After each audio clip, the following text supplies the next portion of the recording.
time for the no cap recap. I know it looks different. The Rev ain't on the screen with me, right? Well, normally we're sitting side by side, so I put him in the green room because he never gets to get an intro because we're already live and it's us together. So now I can actually give him the horn, I can give him applause, and I can bring him forward. So coming to the stage is Pastor Michael Ellington.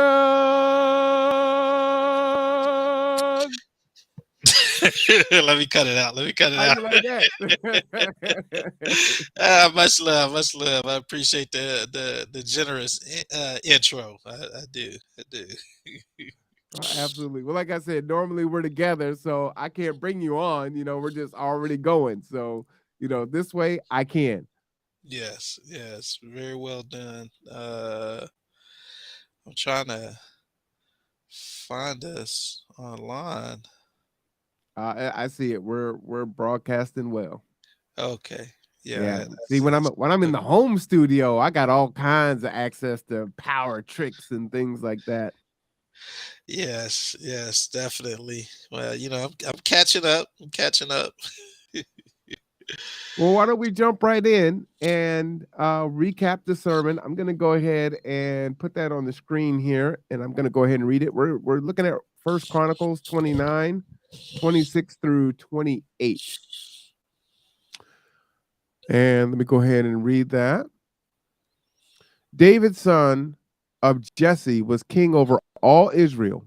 He ruled over Israel 40 years and 7 in Hebron and 33 in Jerusalem. He died at the good old age, having a long life, wealth, and honor. His son Solomon succeeded him as king. Is that correct, Rev? Uh, I read 29, but yeah, that's correct. All right, let me read 29 also. Just pull that up there. Let me make a quick adjustment.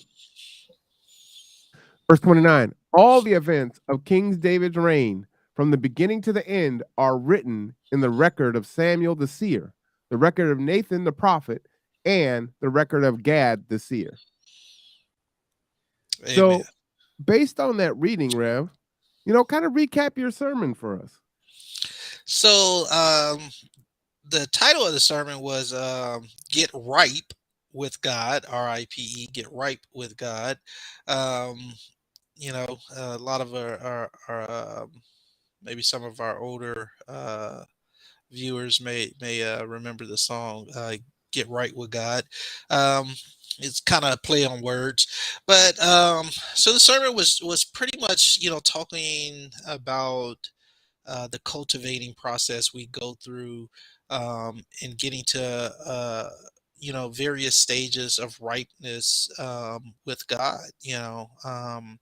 I feel like you know God is always trying to develop us into um, new and different areas so that we can be useful in the kingdom, doing the work of the kingdom, and to be able to do that work, we have to be developed. I mean, it's just like any other type of position. You have to kind of harness and develop your skills, and this is it's just pretty much talking about you know the way God develops our spiritual skills that we might be useful. And that's Oh, the short and skinny of it. wow, it has been a while. I wasn't ready for the super redacted short version. I was ready for a soliloquy.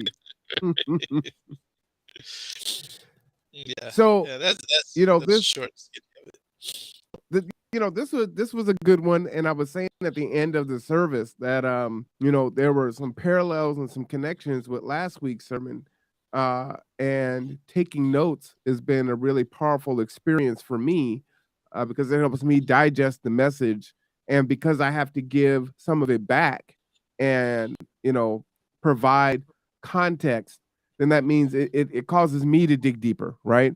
And then I'm able to actually use some of those things myself. And so what I'll do is I'm gonna take a little time and kind of unravel what I took from it, and then let's have the dialogue from there. Those of you that are joining us, this is the No Cap Recap. As you know, every Saturday after service with New Horizon Ministries, the preach word, the person who preached, because sometimes it's not Pastor Ellington, sometimes it might be Minister Hank or someone else, will summarize their sermon. And I come from the secular side. Although I am a believer, I come from the secular side. And the intent from my side of it is the Bible is a fantastic resource and can really help people on their way. The Revs from his side, he is saving the savage soul. Is that the terminology? Is that the quote? I didn't grow up in the church. So it may be, it may not be. I want to add one thing, if you don't mind, if you allow me, Yeah, real yeah. quickly. Um, this week's sermon, for those of you who have joined our 2x2 studies Facebook group, um, you'll know that a lot of the things that I talked about, I kind of gave away throughout the week, little different peeks into the sermon. And the last post that I posted was actually titled "Get Right with God." So I kind of gave away some more in-depth uh, peeks behind today's sermon. So if you go So back you've been and look dropping at the Easter post, eggs. I was all week, yeah, all week. Oh man, it's like a Marvel movie. I did do that, yes. Well, we got folks checking in with us. Rob says, "Good afternoon. Good to see you, Rev." And Kendra says, What's up, "Glad to see Rob? you Hey, and sis. love you and Marwan." So shout out to them. All right. Yes. So as I was saying, the whole point of this is folks are struggling. It's hard. It's hard out here. And people are looking for direction and answers to questions that they have. How do I fix this in my life? How do I change the situation? How do I improve that? And we look all types of different places for that, whether it's friends, family, people we trust, mentors, education, the internet. We search all over the place. And the Bible is a fantastic resource to find the answers to those questions and to help guide you, not just give you the answer, but to propel you and go on your journey with you, so that you can have something to lean on that can bolster, the probability of your success, right? Not that it's going to make it that you're not going to have to go through it, because you're going to have to go through things, but how you go through it, you can control that. And the Bible is a perfect resource in my eyes for that, whether you're a believer or not. Now, from the Rev side is, hey, I'd love for you to become a believer. So that's his motivation. And so I Yeah, think we can meet in the saving middle there. souls, bro. Yeah, it's Save all the about souls. yeah. I want to see So everybody in heaven. Go ahead. hey. So based on that, see, I'm not all the way there yet, so I don't want to see everybody in heaven. There's some folks that if they don't make it, I'll be. See, that's so wrong, right? But I'm being real. Amen. Amen. Keep it a See, hundred, bro. what did it say? God's working on me. Yeah, yeah. You're in that cultivating process, you know. I'm not ripe yet. Yeah, I'm still yeah. on the vine. Please don't pick me yet, Lord. More time. I'm not ready yet. But what came to mind when you were talking about this was, I was thinking about, scenarios that people have, right? And I like to use education as an experience, because pretty much everyone gone through school, at least like grade school, if not college. And so I think about what happens when people have a paper that's due and you complete your assignments on time, you do your practice quizzes, you read your assignments, maybe you went to the computer lab and you did all this stuff. And for a lot of us, right, some people might be didactic, learn, right? Or they learn quickly. And It's autodidactic. uh-huh. Well, I'm saying didactic because, I don't know how auto it is, right? You still got to do some work. But, you know, a lot of folks say, well, no, I got it. Things come quickly to me. and you've done everything and it's time for you to submit it, and something happens. You get sick, right? Maybe you got COVID. Maybe you got called into work, or you had some of the kind of emergency and now you weren't able to turn that assignment in.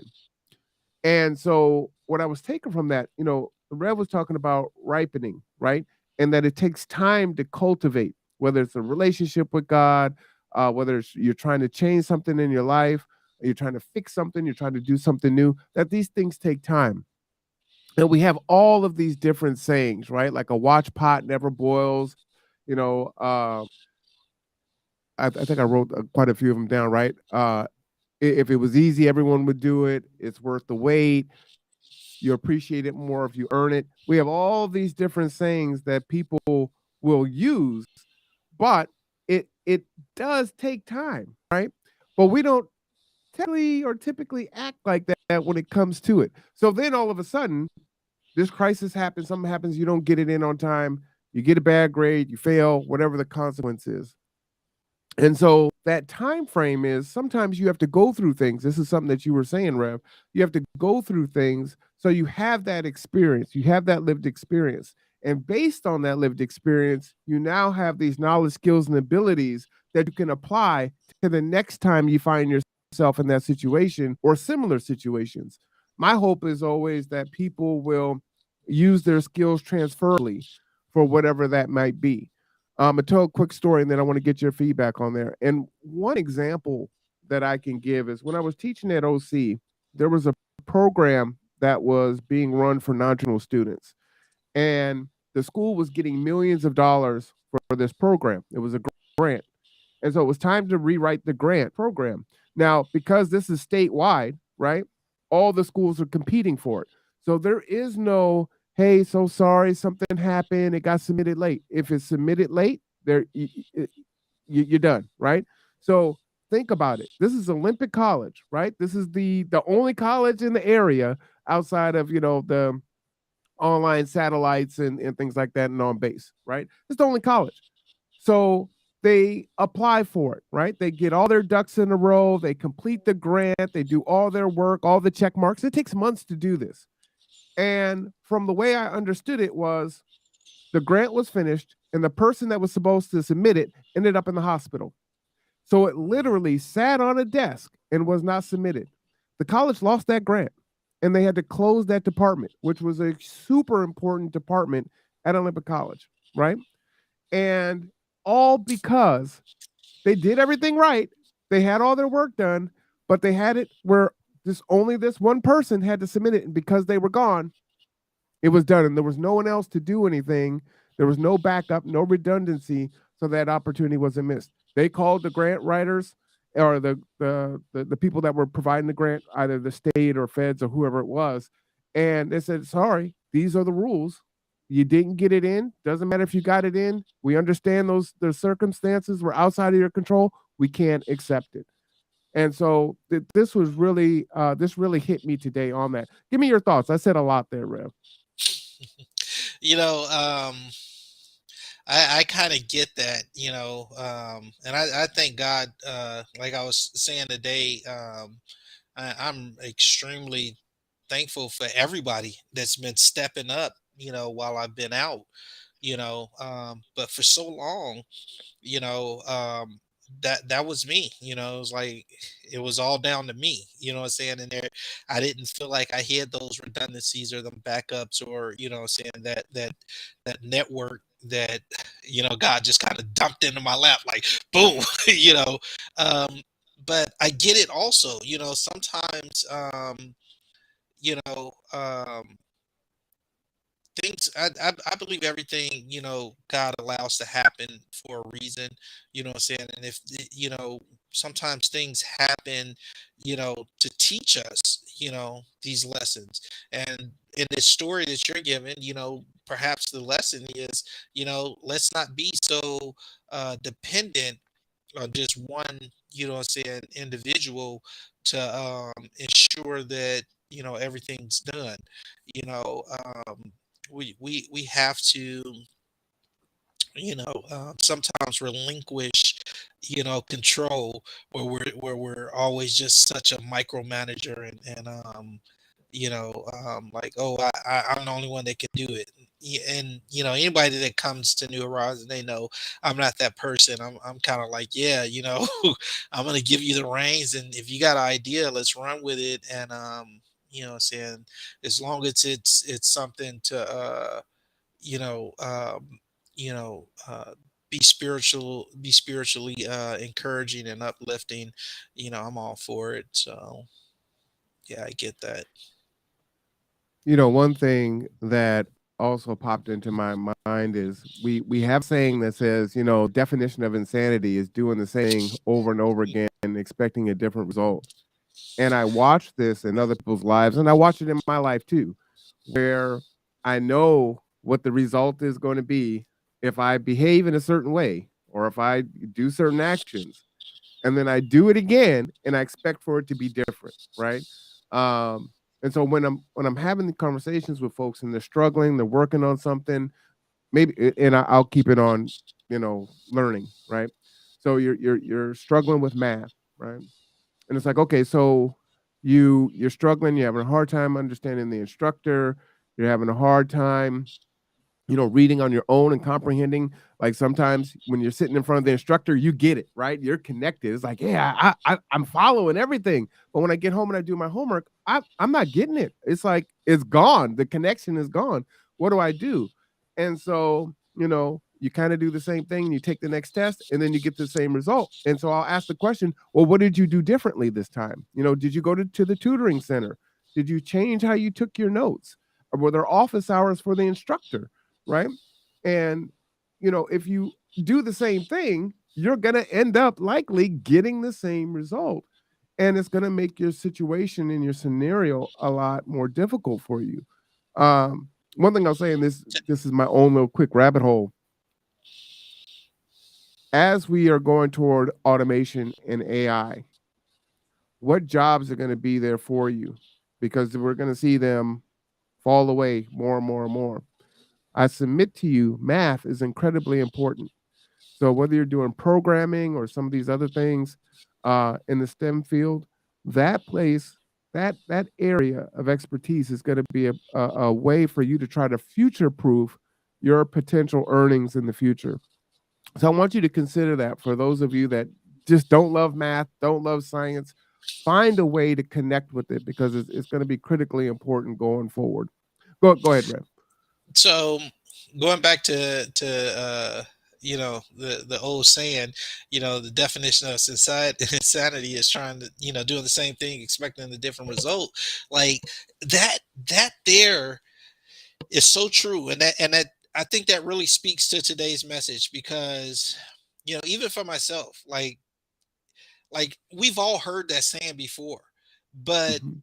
internalizing it, what I'm saying, is a different thing.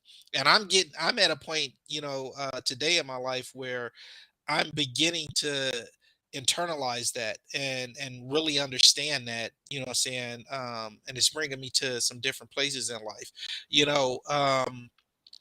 The thing is, and this is what I was talking about in the message, um none of us are perfect. We're going to go through some different, trials and tribulations, some different issues, some painful spots in our lives, you know. Um, and the thing is, when we're in these spots and these places, what I'm saying, it's important to try as hard as possible. And I know sometimes it's very difficult, when you're in the middle of the storm, to kind of remove yourself from that situation and really kind of have a bird's eye view of what's going on. But as much as possible, try and do that and really examine and look at what's happening, because it's usually a teachable moment. I'm saying, when we're going through things, it's usually a teachable moment, for us to learn something and grow and learn to, all right, let me do it a little bit differently, and make those adjustments in life. And this is what I was talking about, when I was referencing King Saul, that he was, kind of hard headed, you know, and there's this teachable moment that's going on in his life. And, instead of him humbling himself, repenting, asking God for forgiveness, he marches, forward in the battle, with a handful of guys against a whole army, and only him and his son has weapons. So you got like 600 guys. Like, this is insane. What are you thinking, dude? But if you'd have removed yourself from the situation a little bit, kind of looked at like, yeah, maybe it's time to retreat, what I'm saying? Tuck tail, run, and live to fight another day. Let me ask God for forgiveness. I messed up. I did something wrong. You know what I'm saying? Let me, repent and revisit this, and and this is teachable spiritually and just secularly living. We have to, um learn, from situations. And a lot of times, it's retro, active, that we're learning from these situations. But it can behoove us, if we're able to, again, if we're able to really, try and remove ourselves at the moment and look at the bigger picture and see what's trying to be taught to us. Sometimes retroactive learning can be a little bit too late, and we find ourselves, um yeah, in a bad situation. So Measure twice, cut once.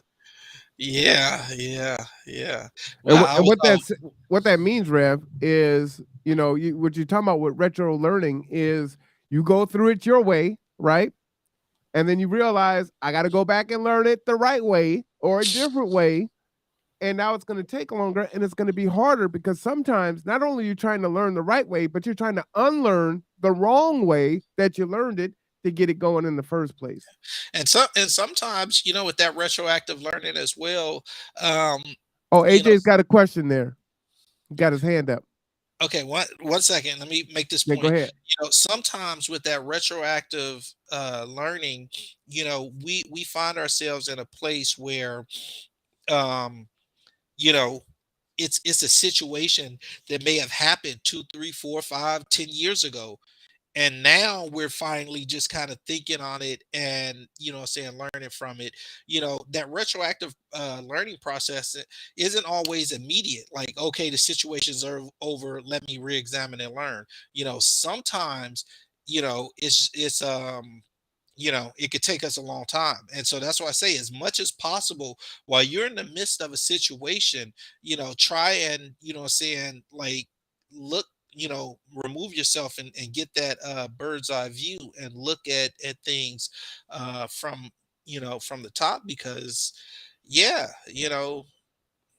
it may be too late to fix a current situation, and you may, learn for a future situation. But yeah, so All right, brother AJ, go ahead and type your question in the chat or your comment. Now, a good part that I loved in sermon today, you talked about selfish ambition, and you were talking about, taking the 600 soldiers with no weapons. yeah. And I'm put the definition of ambition in the chat for you because I think that's important. Oh, he Oh, was just saying hi. yes. Okay. Hey, brother AJ. Yeah, please do put the definition of ambition in the chat. And I would like to read something uh about ambition, if you don't mind. Go ahead. And we can find this in Proverbs 29. Yes, no, 30. Proverbs chapter 30, verse 7, 8, and 9. I love this verse. It's been a favorite of mine for years. And one thing I love about the Bible, like, it constantly just keeps speaking to you, and you just, like, it's a unending well of just goodness. But anyway, so as far as ambition go, like, just here lately, like, this verse just took on a whole new meaning about ambition. But anyway, uh, Proverbs chapter 30, verse 7, 8, and 9 says, "O God, I beg two favors from you. Let me have them before I die. First, help me never tell a lie. Second, give me neither poverty nor riches. Give me just enough to satisfy my needs. For if I grow rich, I may deny you and say, who is the Lord? And if I'm too poor, I may steal and thus insults God's holy name. You know, so for me, you know, it's all about contentment. You know what I'm saying? Learning to be content. And it's, you know, like people are all about this, oh, let me, you know, this ambition and like, you know, oh, I gotta be this go-getter, I gotta chase the bag, I gotta do this, I gotta do that.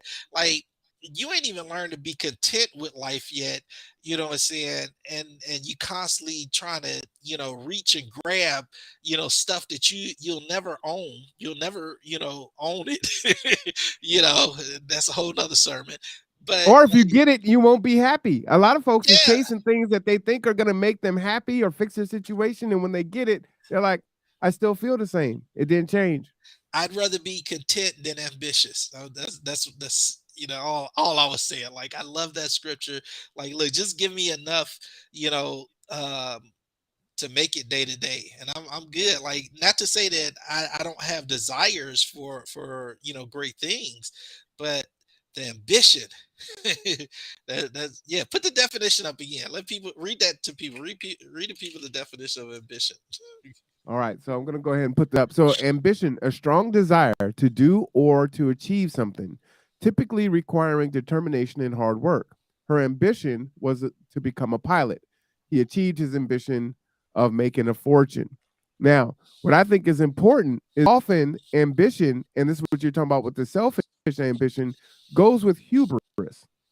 And so this is what I took from, you know, your word today. Definition of hubris, I'm going to go ahead and put that on the screen here, is excessive pride or self-confidence. The self-assured hubris among economics was shaken in the late 1980s. You can say that for the 2008 when the housing market burst, right?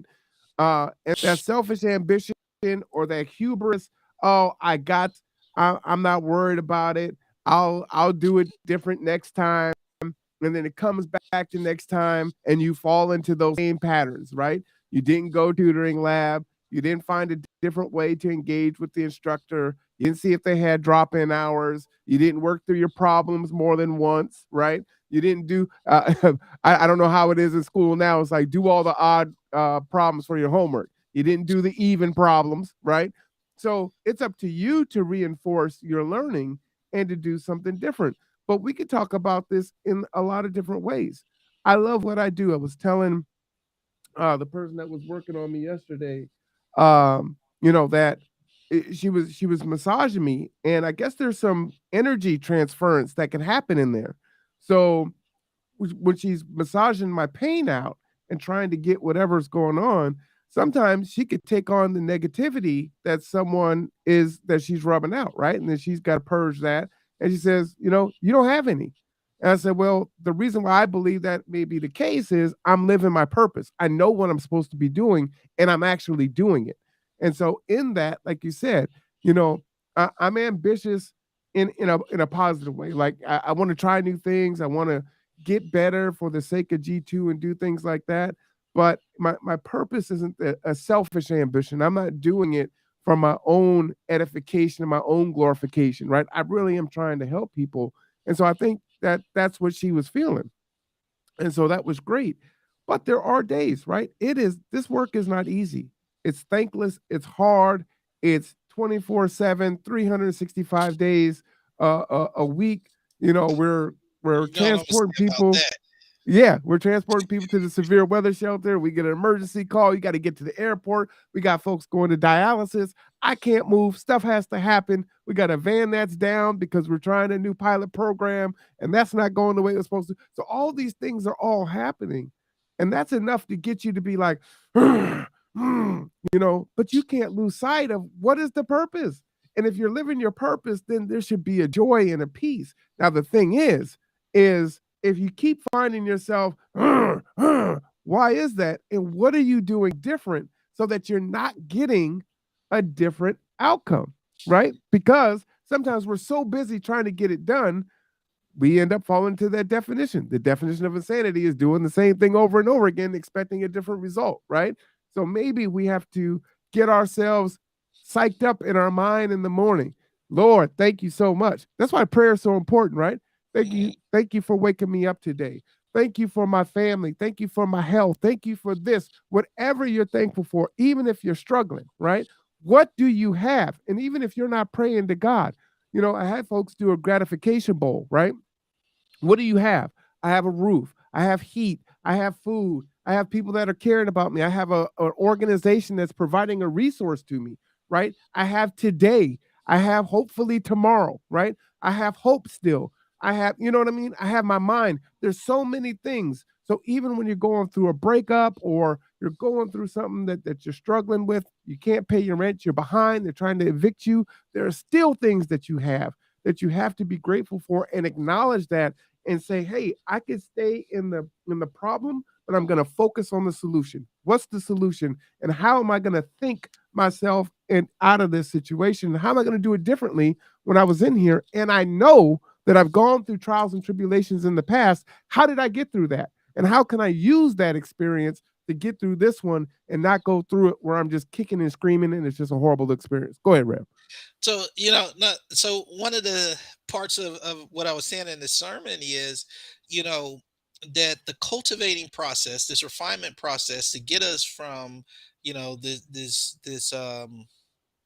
this seedling or this budding piece of fruit that's not ripe to being ripe is that often it can be painful. You know what I'm saying? It can be troubling. You're gonna experience some difficulties in life.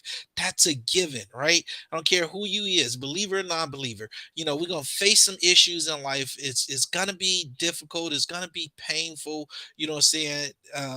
And I related it back to the pruning process that God talks about in John 15:2.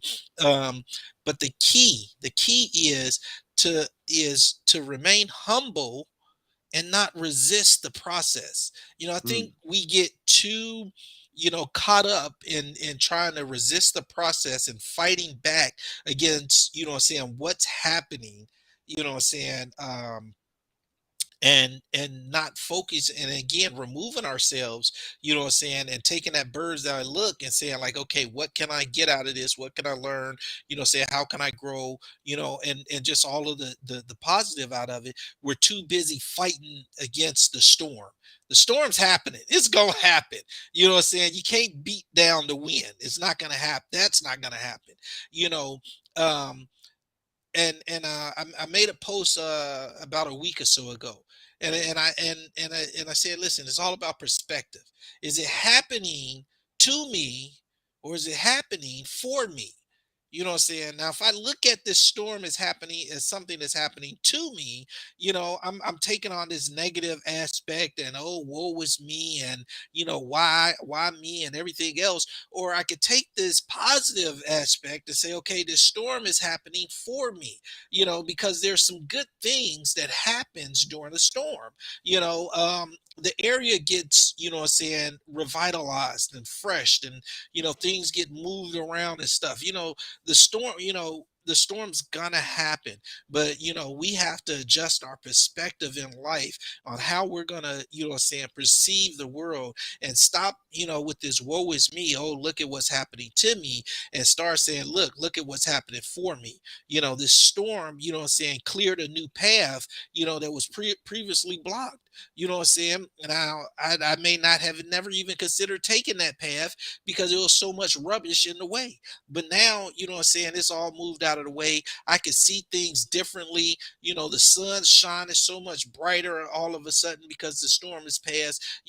So stop trying to resist it. Humble yourself, what I'm saying, and understand that, like our model for this year, Jeremiah 29:11, God knows the plans that he has for us. Everything's going according to plan.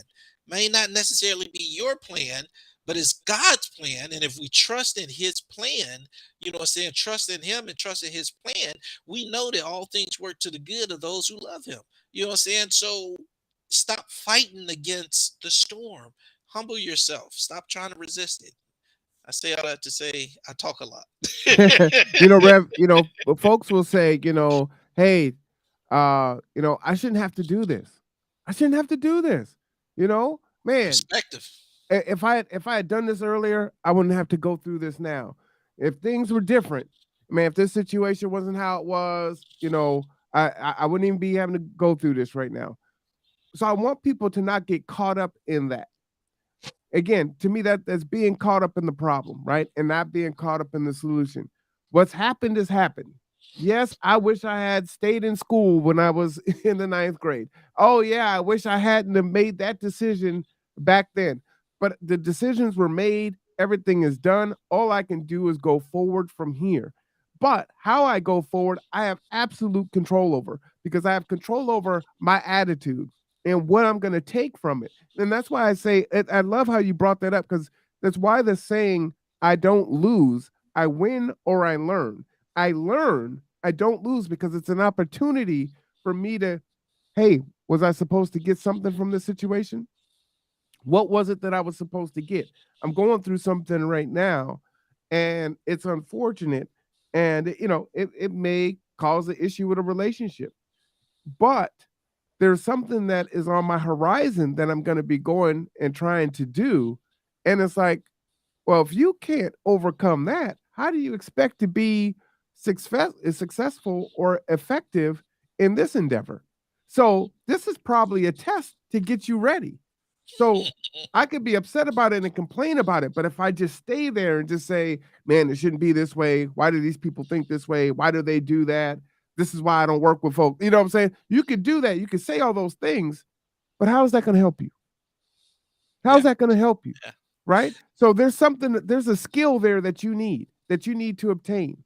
There's a deficit that you need to work on or to go pull in your tool belt and say, hey, well, how did you deal with that last time you had an issue with this person or this scenario? How did you navigate it? What can you bring to bear from that situation to apply here to help you through that?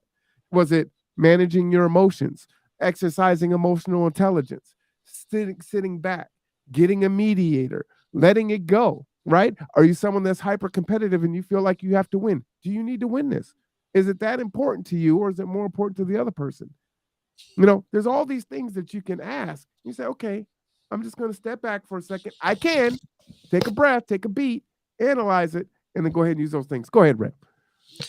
Uh, I want to kind of go back Go to ahead. one of the first things you said in that diatribe there.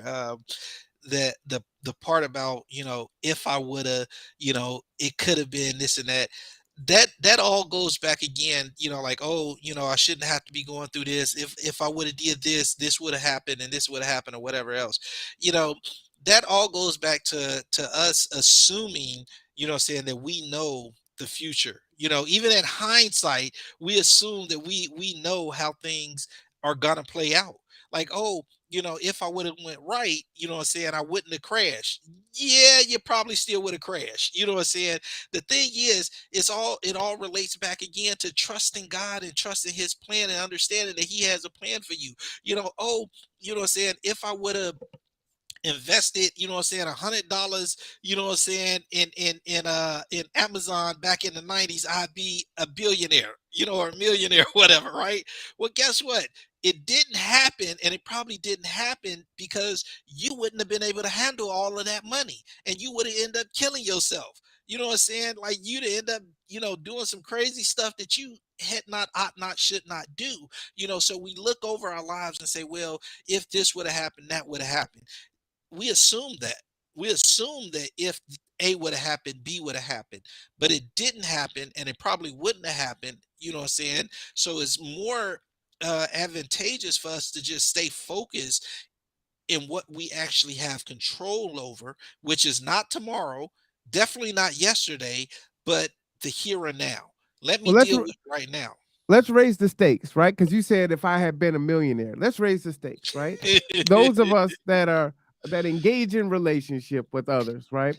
We tend to have folks will say, I got a bad picker, right? So you done picked, he turned you on, so you picked him, but he was horrible for you. And it was a very bad experience. Or she was horrible for you and it was a very bad experience. And that has caused some setbacks in your life.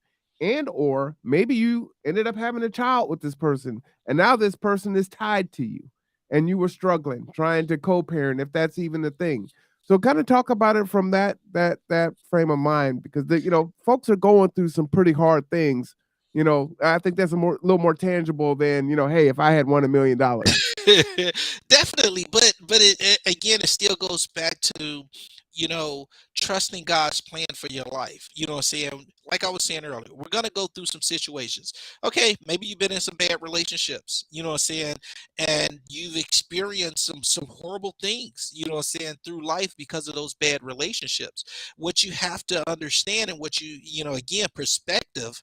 It's all about perspective. What you have to understand is, you know what I'm saying, those experiences, whether you count them as positive or negative experiences, those shape you into who you are today, right? And this is what I was talking about in the sermon. You know what I'm saying, those experiences that we go through in life, you know what I'm saying, they develop, or they're meant to develop in us, certain characteristics that God can now use to put us to work, to be helpful to somebody else. You know what I'm saying? Because it's like, and I really loved what Minister Shepherd said at the end of the service. We come to worship, but we leave to serve. I love that. I'm still in that. That's mine now. I own that one.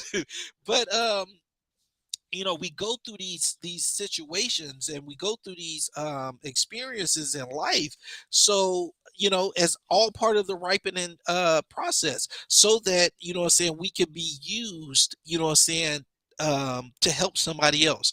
Now, what I'm saying, would I have, what I'm saying, chosen to go through an abusive relationship where I'm getting my head beat in almost every other night by some alcoholic maniac, what I'm saying, that really didn't care about me? No, I wouldn't choose to go through that. But what I'm saying, that has given, what I'm saying, perspective. That's given me a strength, what I'm saying, that now I can, what I'm saying, coach and encourage somebody else, what I'm saying, through that situation, and possibly even save a life, what I'm saying, because we know a lot of time these violent relationships end up in death, what I'm saying, possibly even save a life, what I'm saying. And so, Well, you know, let me add, Rev, because I don't want them to project it onto someone else. I'll just say yes, they can do that, but and that's how often people tend to cope, right? It's like, hey, I'm going through this, right? I was in an abusive relationship, or I'm in one, so I can tell other people not to do that. When they themselves find themselves picking that same person, and they go from one abusive relationship to the next, or they never sever the relationship that they're currently in, right? And so I think a lot of people do that disassociation in order to kind of cope. So, I want to keep it focused on them. so that problem there is, what I'm saying, again, it's a happening to me, not for me, aspect. And even though they may try and act like it's happening for me, oh, I'm going through this so that I can, as long as you remain and you continue to remain or repeat the same behavior, it's insanity. You know what I'm saying? You truly haven't learned, what I'm saying, what needs to be learned, so that you can be useful, what I'm saying, in helping the next. So if you're constantly in the situation, or constantly going through the situation, what I'm saying, you got to sit back and really ask yourself, have I ripened in this situation? You know what I'm saying? Have I developed, what I'm saying, the necessary characteristic attributes and skills and tools, what I'm saying, to move forward, what I'm saying, into the next situation of my life? Or am I constantly doomed to keep repeating it because I haven't learned? You know what I'm saying? So you can lie to yourself as long as you want to, but the reality of the situation is what it is. Until you get to a point where you're saying, listen, I'm no longer, what I'm saying, willing to to accept, what I'm saying, this negative behavior in my life. And again, it's not about resistance, but humbling yourself and accepting, what I'm saying, the process of cultivating that God's sending you through, and learning what needs to be learned, you know. Drop the mic, Rev. You titled this sermon "Get Ripe with God," and ripe is a verb. It's an action word, right? And that means that you have to do work. You have to ripen. So you have to tend to the garden that is your life, right? You don't Amen. just get to you know. Do not step on my sermon, because you know what? I wanted to touch on that part, as well as, the part about, saying, us being active in that cultivating process of Hmm. becoming right. But, we try to keep it at an hour and a half. So I was like, I'm being mindful. And again, I'm doing it virtually. So I didn't know how far I could take it or whatever. But that is right in line with what God was giving me for this sermon. So go ahead and you talk about it, Rev. Well, and what's powerful about that is, one, I'm paying attention. Two, that I'm getting something out of it, right? That what you intended through God is being delivered, right? At least to Amen. me, and hopefully Amen. to others, right? Amen. So, and that's how I get jazzed too, when the light bulb goes off. But it is an action word. It's a verb.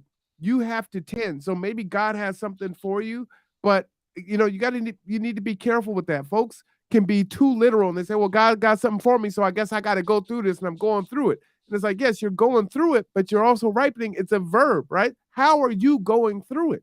Is it just happening to you? Or are you going to control how you experience going through that scenario and that situation?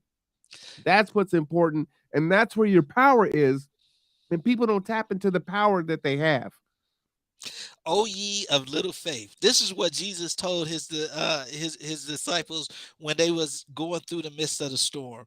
He's like, "Oh ye of little faith." He's like, listen, what I'm saying? I'm sitting up here resting, I'm sleeping, what I'm saying? You coming and bothering me, what I'm saying? Like, why are you messing with me? I'm up here getting some well needed rest, what I'm saying?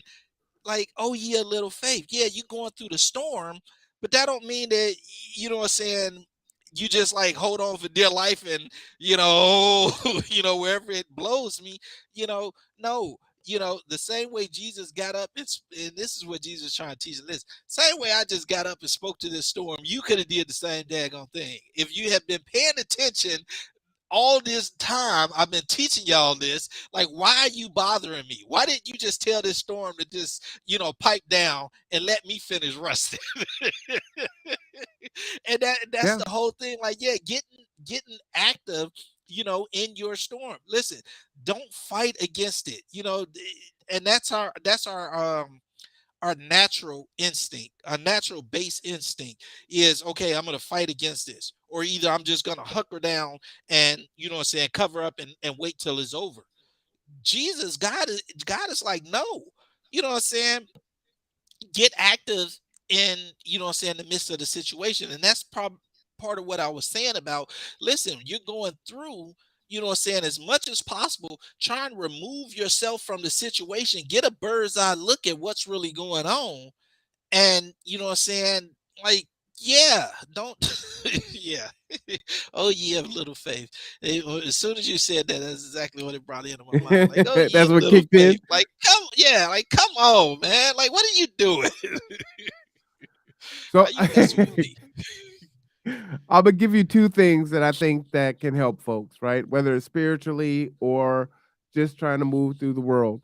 Attitude versus aptitude, right? Mm, Your ability to do something versus your attitude of how you go about doing that task, right? You may not have all the answers right now, but you can choose how you go through trying to get those answers.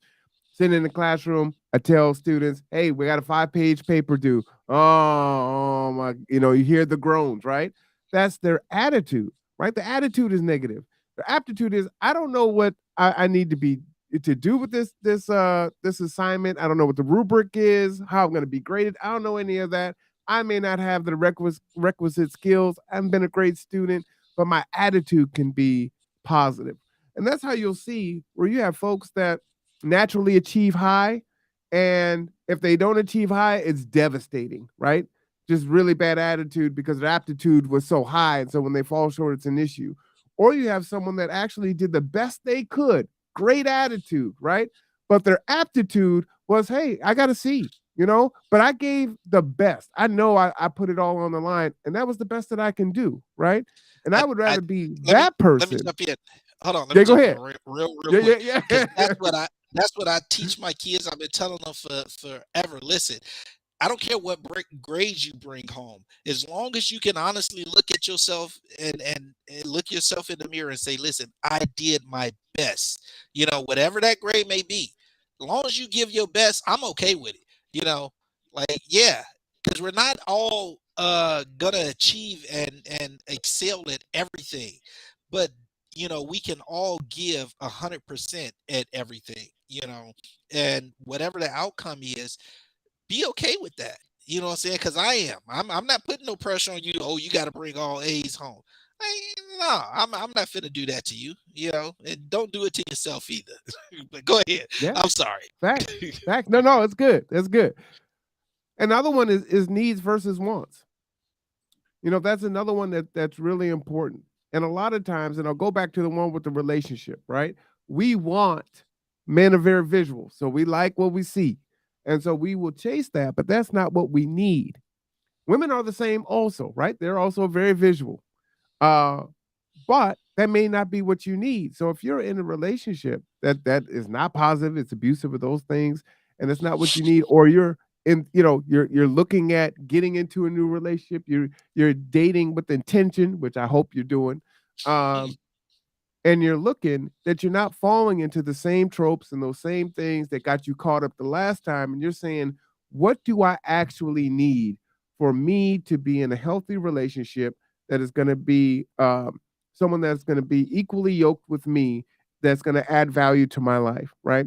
And if you do that, they're probably not going to be the best looking, right? They're probably not going to have they probably won't have a bag like you hope they do, or whatever the case may be. But that person that is going to give you that peace, that inspiration, that support, that person that's going to be value added to your life. There's a saying like, what do you bring to the table?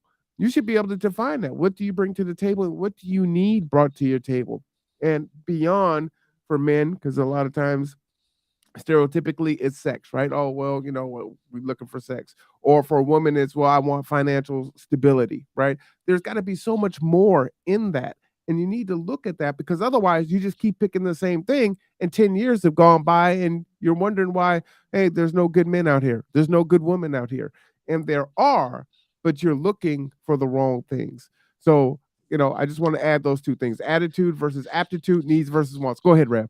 So I want to touch on the needs versus want. This is something I want to encourage people with, and this is new terminology that I learned maybe a year or two ago, is FOMO, right? Fear of Mm-hmm. missing out, right? The problem is with the needs versus wants, um and I'll use your example of relationships, right? you know uh at during the moment of, what I'm saying, we can tend to lose perspective and get caught up in the FOMO, and that causes us to repeat, what I'm saying, the cycle of insanity, because we have this FOMO. Oh, I'm afraid of missing out, so I'm just gonna, go for the sure thing, what I know I can get, or whatever else, instead of trusting God. What I'm saying, putting, what I'm saying, our hope and our faith and everything in His hands, and trust in Him. What I'm saying, we get caught up in this FOMO, that I'm gonna miss out, and so most people end up repeating, what I'm saying, the same, what I'm saying, things that were not. And this is the all of what I was talking about, that learning process. What I'm saying, because you're repeating, the same behavior. Now, whether it's in a relationship, whether it's finances, whether it's, what I'm saying, educational, whatever area it is in your life, we have to learn to truly trust God for it. And, what I'm saying, depend on His wisdom and His understanding, and not lean on our own, like Proverbs 3 says. And trust Him, and trust His plan for us, and say, okay, well, maybe I need to develop, what I'm saying, a little bit of patience, what I'm saying, and Mm-hmm. not get ahead of myself and make this sacrifice like King Saul did, when, if I'd have just waited, what I'm saying, one more day, what I'm saying, or a few more hours, Samuel would have been there. Maybe I need to, what I'm saying, develop, faithfulness, and learn to be committed, to what it is God has already given me, instead of always looking, on the other side of the fence thinking the grass is greener. Maybe I need to learn this self-control. And I'm talking to different anybody that's paying attention, these are different aspects of the fruit of the spirit. But we have to, be cognitive of our situation, past and current, so that we don't develop FOMO for the future. If that makes sense to everybody, I'm gonna leave it there. Absolutely, absolutely. So some of the things that you can do: make a list, set goals, journal, and check in on your goals. Man, do not talk about that piece of paper on the floor. I'm gonna tell you No, that I'm right not. I'm not going there with now. it. I'm not going there with it. I'm not going there with it. But a lot of times, people will want to make a change, and they're the way they go about that action is thoughts. I know I want to change the situation, so the next time I get into that situation or when I wake up tomorrow, I'm going to think differently. And what happens is you get busy and you're not thinking about it, right? Make a list. Set goals. What is it that you want to work on? Is it an attitude thing that you need to adjust, right? Is it accessing what you're making a list on what your needs versus your wants are and saying, hey, what do I actually need in a partner, in a relationship, right? Do I need her to be a 10, an IG model? Or do I need someone that's going to bring peace, someone that I can eventually have around my daughter? Because I can't have any woman around my daughter, right? Is it someone that's going to help me in my goals in my relationship with God or with G2 or those things? Like those are the things that I need. So no longer is it, oh man, she look good. Oh man, she's this, she's that. I'm looking for something different. What are you looking for? Right? What do you need from a man? Let's say, do you need, stability, someone who is wise, someone, you're not hearing me talk about anything about money, right? Someone who has your best interest, someone who is stable in mind. Those things are important. There's a whole list, but you really need to look at that. And then when you're out there and you're dating for intention, whether you're swiping right or meeting someone in the grocery store or at church or wherever you interact with someone, those are the things that you're looking for. That is your vetting process, not what your eyes see, because your eyes fool you all the time, right? The cake looks good. That's why we eat the cake, but we should have had the apple. And when you think about it, they both are sweet, but one's bad and one's good for you. So eat the apple. Now, if you can make the apple look like a cake, you probably would pick the apple all the time because it looks like a slice of cake. You know what I'm saying? Just saying. Yeah, that's kind of what I was talking about when I was giving my analogy about, me grilling, and you put that piece of meat on the grill and it started to, get seared and crisp and the outside just look like, yeah, it's ready, and you rush into it, and it's still not ripe. It's not ready. It's not done cooking, so it's still raw on the inside. It hasn't had time to ripen. We have to, learn to look deeper, and probe and examine deeper than just this surface out of artificial, not artificial, the surface, things that just appear to be, good, when it's not done ripening. So you gotta go through the process, let it go through the process, of ripening, and again, that's no matter what area we're talking about in our lives, and again, that all boils down to us trusting, God's plan for our lives, and as far as like your list and your goals and all of this, I would surmise and submit that, you turn all of those things over to God. Make that list, make those goals and everything else, and then, transform it into your prayer, and make it a prayer of request from God and say, listen, God, these are the things that I desire, but I would like you to give me, the things that I truly need, and be patient, because again, God's time is perfect and ours is perfectly flawed. Our timing is perfectly flawed. And again, that's a throwback to some of the words of encouragement I posted on the 2x2 studies group. So I encourage you guys to go back and check those out for this past week. I think you'll get some deeper insight into today's message. Well, I'll leave everyone as we're past two with an example. And when I come to church, right?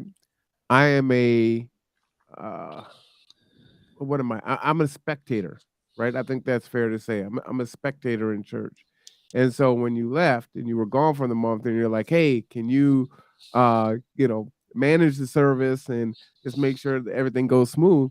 Well, I don't pay attention to how the service goes, right? I've sat through it my entire life, right? I know how it starts, Old Testament, New Testament, da da da da.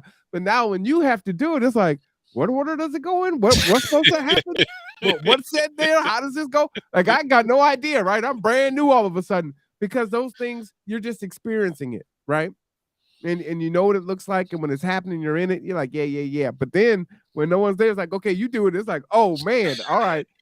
So I could have rested on my laurels, right? Trying to recreate it from memory, or I could get right with God, right? I could prepare, I can use it as a verb. So what am I going to do? Well, what did I do last time? I found myself in a position where I had to get something done and I didn't really have someone to necessarily bounce it off of or what I was going to do, right? For my own retention. You could tell me what order it's in, but I still have to retain it. That's my work.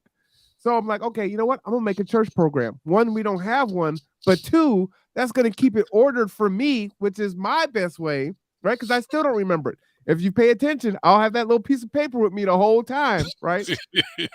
Because it keeps me on track and it keeps me in order, right? Amen. This is the Bible verse because I don't pick the verses, right? So I'm not going to memorize what that verse is, nor am I going to try. My memory is starting to fade now as I get older. So I need it written down. But now I can go, hey, the Old Testament is yada, yada, yada. This person's going to come up. It doesn't matter who reads it, right? The New Testament. All right, now we're going to have someone come up for prayer. So that is me getting right?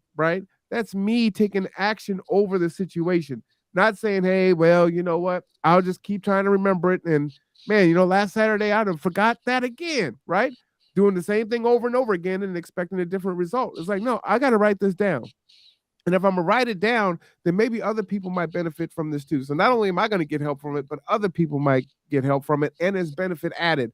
So that's an example of how I had a situation and I needed to overcome it and get better at it, right? Because I want it to be a good product, right? You want it to be, you don't want there to be distractions when people are trying to get into their relationship with God when they're coming to church. So I don't want to be the reason for that. And that's a lot of responsibility.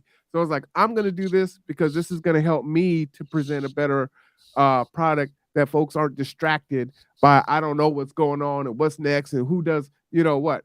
And it's also helped because now there's more announcements, right? I'm able to port things over and say, hey, this is going on, blood pressure, this and that, whatever. So that's been very helpful. I just wanted to kind of give folks an example. Yeah, and I definitely plan on keeping that as an addition to the service. I really like that you did that. Yeah, I enjoy it. So well, I'm gonna need some help because the middle pages are printing upside down. So I got you, bro. But what's great about that is like the announcements, like those can come out on the internet now, right? Because they're already linked. So just copy and paste, like, hey, here's the announcements, folks have it, here's the Bible verse, and it's already pre-done before the service. So there's a lot of benefits from that. But what I needed to do was my attitude versus my ability. I did not have the ability to remember, so my attitude had to be positive. And how am I going to solve this problem so that I can do what I need to do? My needs versus my wants, right? I would love to have just memorized it because, I got so many things going on. If I could just do it off the top of the cuff, that'd be great, but I can't. So what I need to do is I need to write it down and in a way where I can understand it, right? And so for me, that meant I had to set some goals. I needed to make a list. And my journaling was creating that program, right? Which has changed every week because it gets better every week, right? And then check in on it. Okay, I wasn't able to do this last week. This was wrong. The first lady and I were comparing the last week's bulletin to this week's bulletin. It was like, all right, I did this wrong, but this time I got this one right. Oh, this is what I need to do, right? That's the checking in. And so those are the steps that you go through. I just want to show someone the tangible steps of what that actually looks like in practice. Amen. Let me go ahead and give you the final word, Rad. This was a good episode. It was virtually.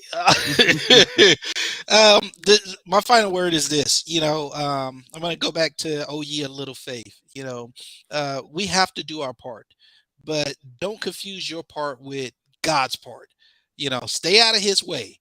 Stay in your lane. Let God do His part, and you do your part. And if you don't know the difference between your part and God's part, I would say maybe you need to start coming to church. No, but yeah, Bible or hey, Bible study. Anyway, yeah, get a little bit closer with God. Do your part, let Him do His part. And yeah, it's be humble and don't resist the process. Yeah. So all of that good stuff. The last thing I would say too, it's for those that participate in the AA or NA, and sometimes you need more than one meeting. I like to think of church that way also. My dad would say, church is a hospital for sinners. And so that helped me to understand, because I was critiquing the church back when he was still alive. And what it was saying was, we're all going to fall short of the glory of God. And so you have to cultivate that connection. Go ahead. You know what? I got to update that. Go ahead. Church is not a hospital for sinners. The church is a mental ward for the insane. It's not getting this right. Wow. Because I didn't grow up in a church, and I know I was crazy before I started coming to church. And what I'm saying is the therapy, what I'm saying, works as long as you keep working it. So it's a mental ward for the insane. Well, and to that point, I think it's really a huge resource to have New Horizons have their service on Saturday. And so if you were really struggling and going through something, either secularly or spiritually, right? You can come to church on Saturday, you can come to Bible study at 10, you can come to service at 11, you could do the no cap recap after the service. But then most traditional services are on Sunday. So you can engage in that service, right? You can go to another church and get fed there, right? And staying connected to that is important, because some of us need more of it. Think about the things that we do every day. You're scrolling in that phone every day on TikTok or on Facebook or YouTube, right? That you tune into every day, but we don't tune into God every day. We don't tune into the resources that will help us every day. So if you start doing that, whether it's your TV show or the movie that you like, the video game that you won't miss, right? You're going to play that every single day. Give a little bit of time to God. Give a little bit of time to the Bible on a daily basis, because it's going to just sustain you, right? Once a week isn't going to sustain you, because as soon as that crisis comes, your attitude is there. You're mad, you're angry, you're frustrated, you're sad, you're depressed, you're lost, you're confused. But when you're staying steady, when I say my mind's staying on Jesus, when your mind is staying on Jesus and in the word, then it helps to keep you focused. It keeps your mindset like, hey, through faith and hope and love, I know that I'm going to get through. God is going to carry me, right? And that's my final word. All right, Rev. Amen. Brother, preach it. Yes. I couldn't have said it better. Yes. That's 100. I'm drop the mic and yeah, that's it. That's it. Yeah. And what I love about it is, you'll say, Lord, use me, let it be your words, not mine. Like, none of this is scripted, right? I don't even know what the Rev is going to preach until he gives me the verse. And then I don't hear the sermon until he preaches it. So all of my thoughts are based on what I experienced, right? So just know that, God is powerful. That book is powerful, however you decide to use that resource. And with that, the Rev will be back in town next week, Lord willing, as he says. Amen. And so you will see us in person. So look forward to having you back in at church in person there, Rev. Yes, sir. Yes, sir. I look forward to it as well. Yeah. And with that being said, as always, I'll sign off with, may God bless you as you bless his holy name. And may you always, always, always be encouraged in our Lord and our Savior, Jesus the Christ.